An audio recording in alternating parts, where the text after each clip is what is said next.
So, good day. Topic ngayon is paano i-priming o ihanda ang breeders or materials for breeding.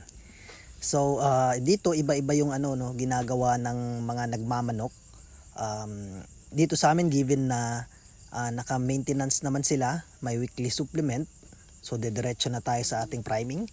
So, day 1 namin is pagpupurga. Day 2 paligo. Day 3 namin is turok. Preferred namin yung may B-complex. Tapos day 4 plain water. Tapos day 5 to 9 vitamins na may yung hinahalo sa tubig. Tapos day 10 turok ulit ng vitamins na may B-complex. Tapos day 11 to 13, bali 3 days siya. Bacteria flushing, depende na sa inyo kung ano yung gamit nyo. Day 14 naman, pahinga ulit. Tapos 15, 5 days ulit, vitamins na hinahalo sa tubig.